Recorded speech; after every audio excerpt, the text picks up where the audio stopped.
Good evening and welcome again to Off the Shelf. Tonight I'm going to read part more of Resident Evil Zero Hour Chapter 8. Enjoy.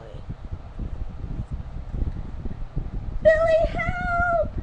Billy was running as soon as he heard the animal shrieks, the crash, and was in the corridor when Rebecca's frightened shout crackled from the radio. He ran faster, stuffing the maps in his back pocket, his weapon in hand, cursing himself for letting her go through the air shaft. There, straight ahead, was the door, not far from one of the giant spider bodies. He barreled into it, slammed against it with one shoulder as he grabbed the latch and lifted. The door crashed open, and he was through. The overhead fluorescent strobe damaged, giving the room an unreal air. Some kind of lab, maybe. Though there was a mildewed cot in one corner. Doesn't matter. Go! He flew across the room to the next door, Rebecca shouting again, calling for him to watch out, to hurry. As he pushed at the latch, he caught a movement off to one side, and turned and saw a decrepit-looking zombie standing in a corner. The lights buzzed on and off, the dying man watching him silently, his ravaged form disappearing into darkness. With each flicker, it began to shuffle toward him. Later, buddy. Billy flung the second door open and ran inside.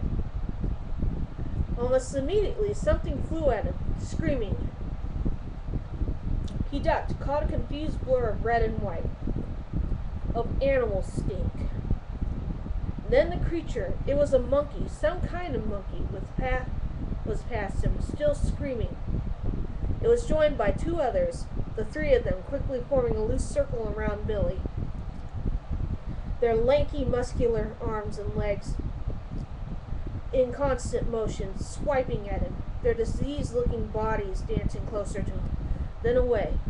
He backed up, wedged himself into a corner where a door met a rock wall, not wanting to be cornered, but more afraid of having his back exposed. The monkeys continued to dance in and out, shrieking. "Rebecca!" he shouted. "Down here!" She sounded far away. He saw the hole then, a few meters away. Pieces of splintered board littered the floor around it. He couldn't see her at all. "Hang on!" he called, and turned his full attention to the monkeys. Just as one of them got in close enough to make contact, it swiped at him with one overly large paw, its talons raking across the tops of his thighs.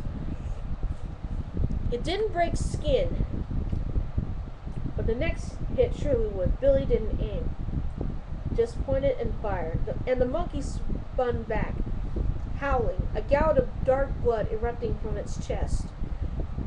But it wasn't dead. It shook its head, stepped forward again, and Billy thought he was probably screwed, but they were too powerful, too organized. He couldn't get any one of them without opening himself to attack. Except both of the others leaped on the wounded third, tearing into it with greedy hands. The injured animal screamed, struggling, but its blood had inspired a feeding frenzy. The other two ripping it apart in seconds, stuffing great wet chunks of flesh into their mouths. Billy had time to aim, and took it. 1, 2, 3 shots, and the monkeys were down, dead and dying. He ran to the hole, dropped to his knees, and scurried to the ragged edge, his heart pounding, and then sinking.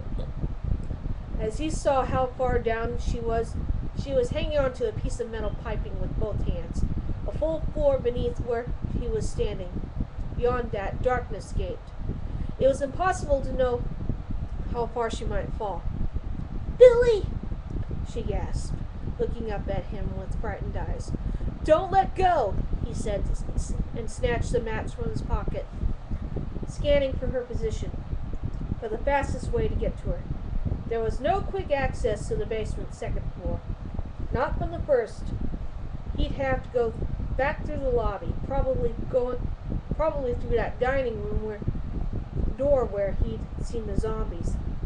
The stairs to the sub-basement were on the east side of the house. "I don't know how long I can hold on," she breathed. Her whisper was magnified.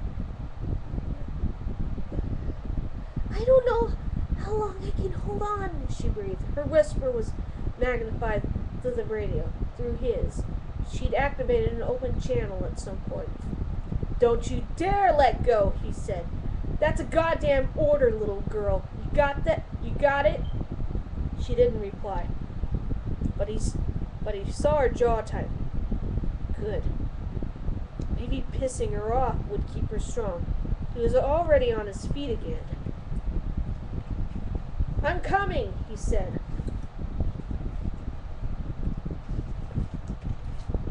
And turned and ran back through the door to the strobe light lab. The zombie there had moved, was standing in between him and the room's exit back to the corridor. But Billy didn't bother with the weapon. Too afraid for Rebecca to take the time. He put out one arm like a quarterback in the big game and hurtled into the creature, shoving as hard as he could. Still running as the zombie reeled back, fell to the floor. Billy was out and gone before its frustrated, hungry cry could reach him. Down the hall, past the impossible spiders, up the stairs, he ejected the clip in the 9mm, pocketed it, fumbled the spare out, and jammed it home as he tore through the lobby. "Hang on, hang on!" He didn't hesitate at the dining room, slamming it open. Rushing inside, he spotted two of the zombies safely out of his way, blocked by the dining room table. The third was standing near the door, as he thought would lead him to Rebecca. It was the soldier with the fork in his shoulder, and Billy stopped just long enough to take aim, to fire 2 rounds into its already oozing head. The first went wide, but the second shot blew a substantial piece of bone out of the back of its skull, painting the wall behind it with rotten gray matter. It hung there a moment. The body and Billy was already past it by the time it hit the floor. Through the door, which opened into a short hall, left or right? Without a map of the first floor, he couldn't know. But the placement of the stairs on the basement map suggested left. With no time to reason it out, he hurried on, leading with his weapon, down a few steps around a giant hissing boiler. Steam clouded the maintenance room, but he found his way, another set of stairs, metal and rusted.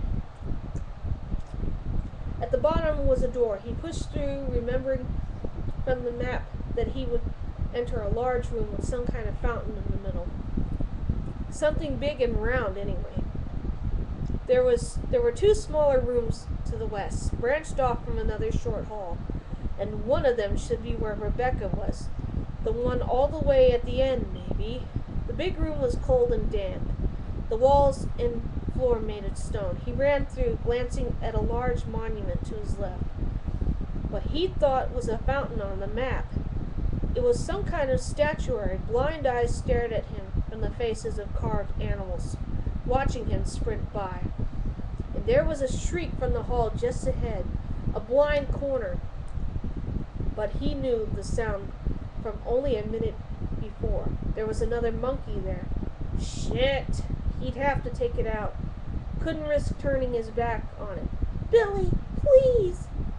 The voice over the radio was desperate, and Billy put on speed, ignoring the part of him that commanded him to stop, to wait for the animal to show itself, so that he could dispatch it from a safe distance. He dashed ahead, around the corner, and there was the monkey, terrible, shredded-looking, howling.